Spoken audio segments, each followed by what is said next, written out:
Claude doesn't read text letter by letter or word by word. It breaks everything into tokens, chunks that are often close to a word but not always. A rough rule of thumb: one token is about 3/4 of an English word. This matters practically in three ways. Anthropic's pricing and rate limits are measured in tokens, not words. The context window, how much Claude can see at once, is measured in tokens too. So a document's token count matters more than its page count. And Claude counts tokens for both your input and its output. So a long question leaves less room for a long answer.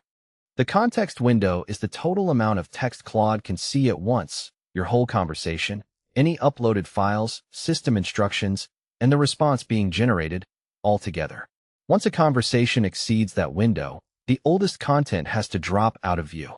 Practically, that means a very long chat or a huge file upload can push earlier context out. If Claude seems to forget something from an hour ago, this is usually why. Starting a fresh chat for a new topic keeps things focused. Current models support very large context windows, hundreds of thousands of tokens, which is why you can drop in entire reports, but very large isn't unlimited. These are the two separate phases of an LLM's life. Training is when Anthropic teaches the model, feeding it huge amounts of text and feedback so it learns language, facts, and reasoning. This happens once, ahead of time, not while you're chatting. Inference is what happens when you send a message and Claude generates a response. At this point, its knowledge is fixed. It isn't learning from your conversation, and your chat doesn't change how Claude behaves for anyone else. Two consequences follow. Claude's knowledge has a cutoff date, so it needs current information given to it rather than relied on from memory. And telling Claude to remember something for next time only works in tools built for that, like projects. The model itself isn't being retrained on your chat.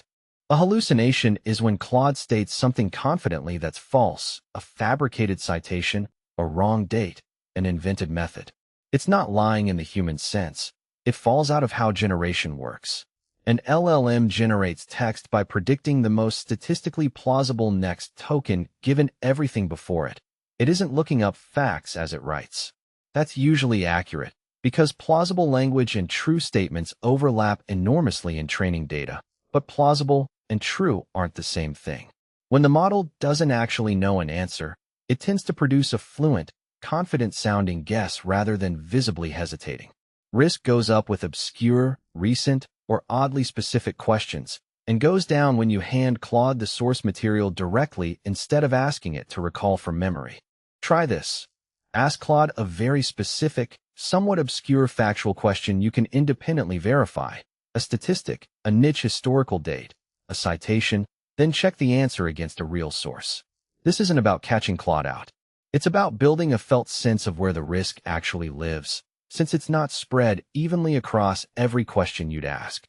To recap, Claude processes text as tokens, roughly 3/4 of a word each, and pricing, limits, and context windows are all measured in them. The context window is the total text Claude can see at once. Exceeding it pushes old content out of view. Training and inference are separate phases. Claude isn't learning from your chat as it goes. And hallucinations happen because LLMs generate plausible next tokens, not because they look up facts. Risk rises with obscure, recent, or unanswerable questions, and drops when you supply source material directly.